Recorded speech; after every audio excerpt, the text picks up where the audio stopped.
The thing that I wanted to start out by doing was changing the terms of the discussion and actually begin by saying I don't think that there is any art other than artist-assisted artwork.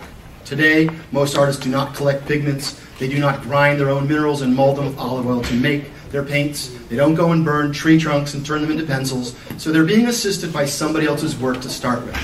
But even more importantly, what is it about artist-assisted work that makes it so essential to making art today? It has to do with the way in which art extends itself across a broader spectrum, across a larger viewing and appreciationship. To be yoked still to the ancient myth of the artist as a sole genius in their garret, in my opinion, is to forget where all artists are trying to work today. What I put up were some examples of some artists who I think went through some very interesting transformations and how they took their work from a sole individual practice and moved it out through assistantship to make some really wonderful things. And what you have in front of you is a Richard Serra hand grasping at lead that's falling on a 1968 film. My argument is that Richard Serra could, in fact, continue to grasp at lead or throw lead against the wall for his wish as long as he wanted to, but he actually was interested in a larger scale. Now, I'm not going to get into his actual aesthetics. What I'm talking about is how artists use assistants, collaborators, the world at large, in order to achieve something along the lines of the torqued ellipses. There is a direct connection in the poetics between what he was doing then and what he's doing now, but he is not actually at home bending these metal plates. He has to go to a place in Germany where they make hulls for boats, and he works with them, and through an extended projection, through a prosthetic device that consists in machines and people, he makes these astounding works. If you look at someone like Judy Pfaff, who started out doing drawings and installations, and you realize that when she takes over an environment, she's going to be drilling, she's going to be welding, and a lot of that work, which I assisted on in Installation Art Center, is really astounding for the choreography of the group that gets established. So here is a large-scale installation of hers. And this is her main assistant, which on the dirt side is now her husband. Started out as an installer, ended up as a husband. Think about it, the community aspects of that are enticing, and it's a totally legitimate thing. He receives credit.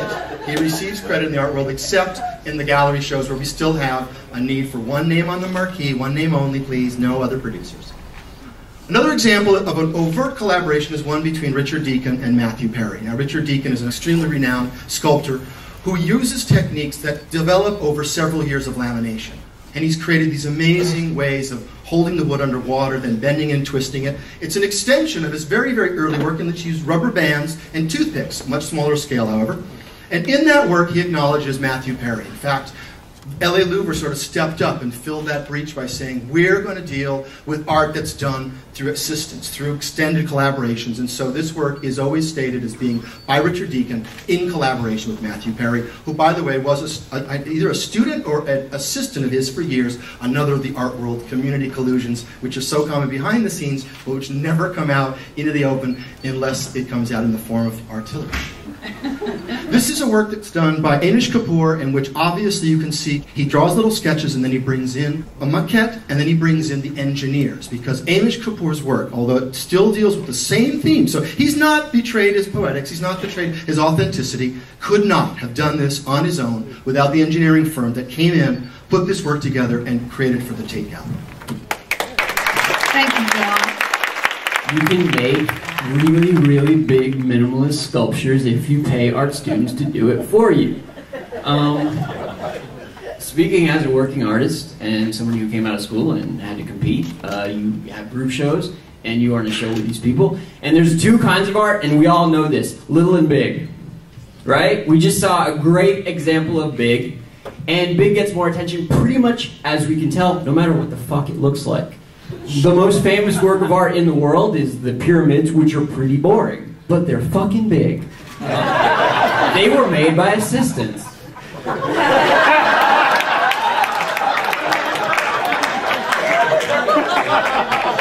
They didn't get credit. Now, I'm sure there are some people that you know and you worked with who got credit, but I have a whole, like, McCarthy list of people who don't, and they all wrote to me on Facebook and said, don't use my name on camera.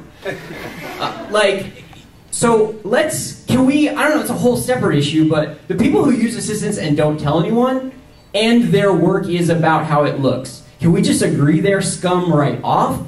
Yes or no? Anyone who wants to disagree with that, just raise your hand, because I don't know if I have to debate that point at all.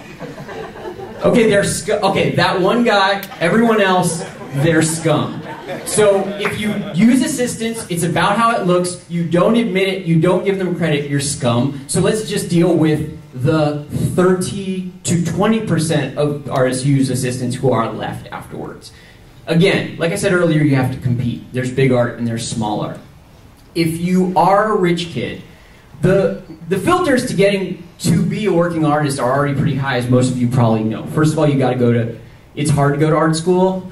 MFA is a big deal. If you don't have an MFA, you have to hang around and sell drugs for a really long time to make connections, or you just have to be unemployed enough, long enough to meet people so that, you know, so in other words, it's really financially hard just to be an artist in the first place. And if you walk in your first show and you've got to compete with somebody who just like fell off the fucking turnip truck from fucking West End and they've got 4 people working for them already, their work's just going to be bigger than yours.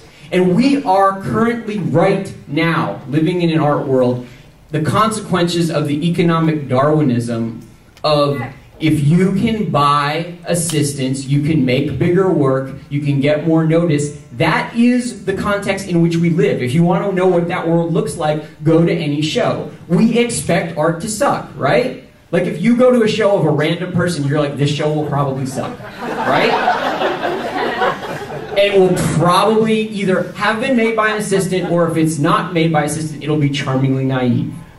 And you know, there is a lot of great art that is charmingly naive, and there's a lot made by assistants, and some of it is good in both camps, but can we have other art too? We are approaching the point where we almost can't. That is, people who are making really big things and paying my friends $10 an hour to do it for them are out competing everybody else. And it's to the point where artillery was, this was not going to be the 4th debate topic. This was going to be a whole issue of artillery about assistants. And we did not have that issue. Can you guess why? Why would an art magazine not want to write a whole issue talking about the assistant issue? It's true. Actually, I write all my own shit. I mean, I have a girl who comes in and does semicolons and periods, but you know, that's about it. I got 30 seconds. I'm done with this. I'll do the other ones. I don't know who Eli Broad is. I went to Yale. It was stupid. And censorship is bad. All right.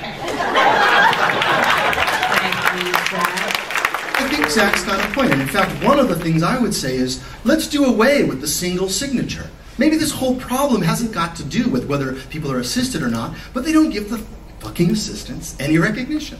Why is it that in music we have the main performer, and then a list of producers and musicians behind them, and in the movies we got the main director, and they've got everybody else behind them, and in the art world there's this person going, I'm the creator, except behind them they've got graduate students, ex-girlfriends, ex-boyfriends, and people that live in the building with them, all working to make their work happen.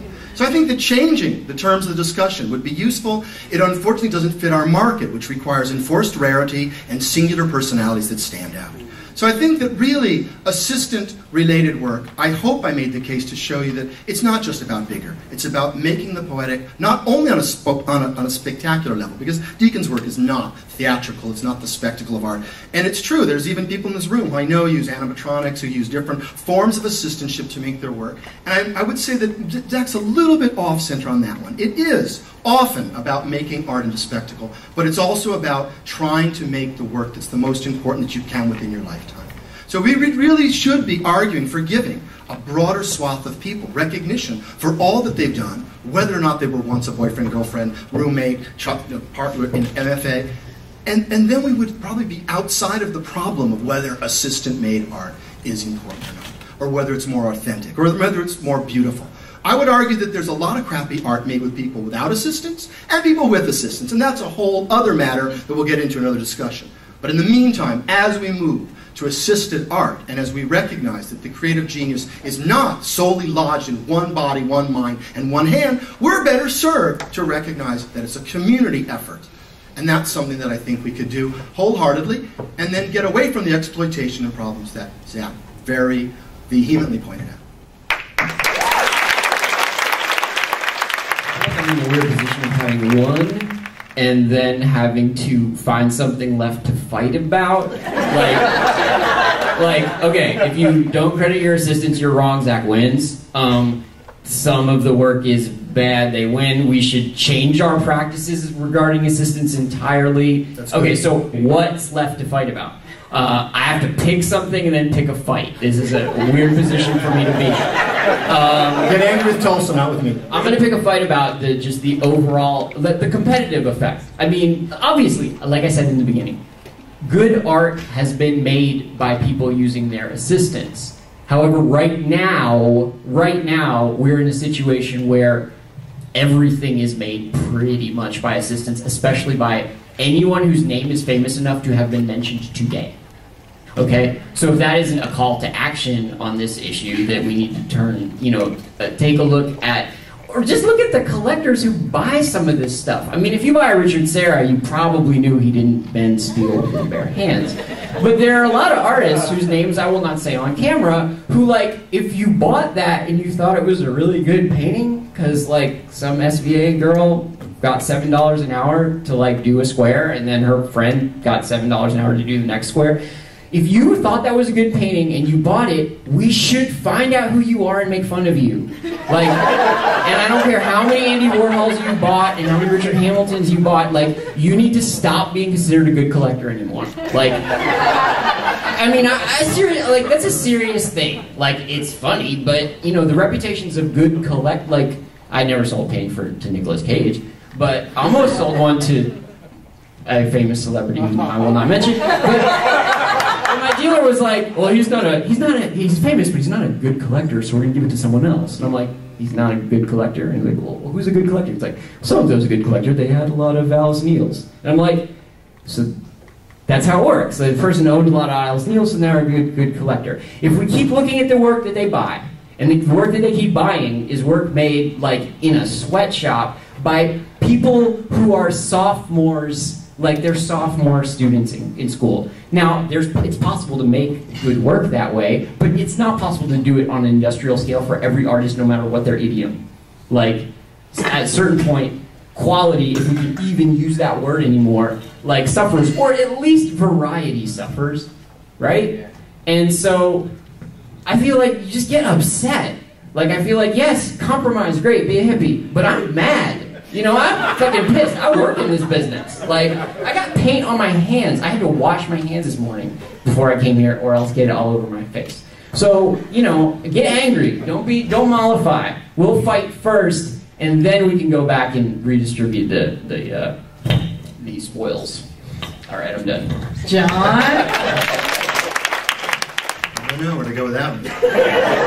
Well, you said that actually you won, but then you said all artists assisted, so I guess that makes me the winner. And then I am on the crappy side of the room, and I wonder, what is worse, being an artist who's assisted by others, or being on this side of a room looking for artillery? And I don't mean to change the conversation, but I do think it's important to note that we aren't actually on the opposite side of the question. Zach and I are on the same side. We're quibbling about how to come to a meaningful conclusion, and I've taken the hippie proposal, which is to be a much more peaceful, let's all share the wealth kind of solution. Whereas Zach, befitting his haircut, should actually be duking it out. I just gotta say, this is the second time an old person has talked about my haircut, and I'm supposed to be debating here at Artillery, and I feel like I gotta blame Tulsa and Paige. You gotta regulate on these, like, hippies and these geezers, because I'm not gonna debate somebody for a third year in a row, and then I cannot talk about their docksiders, and they can talk about my haircut. So tell them and make them sign something before they show up. Thank you.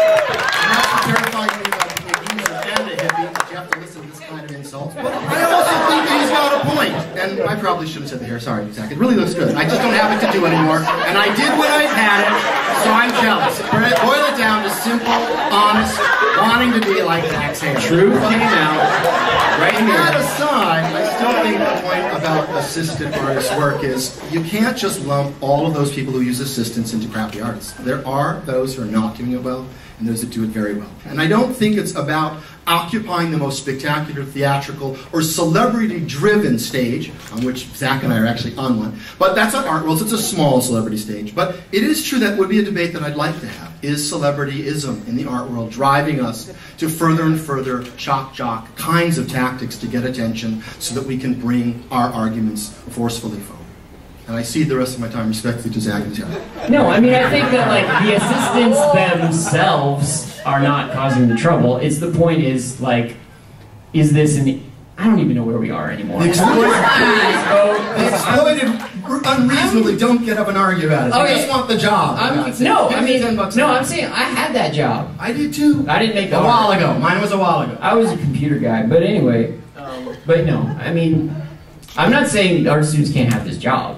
You know, like, they need, I mean, it's the best. I'm saying give them recognition for it. Give them that job. But I just, All right, I think this has gotten thank you. It's entertaining enough. Okay, let's vote on assistant made art. John thinks that that is totally okay and it is legit.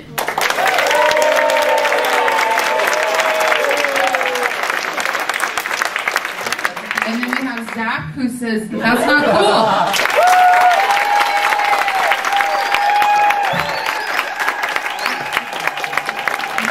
Who won? I can't do a tie. What was that? We're going to do a second vote? Oh, God, this is... I know, but we have two different gifts. It's a problem. You both get a goodie bag, though. They're both really good.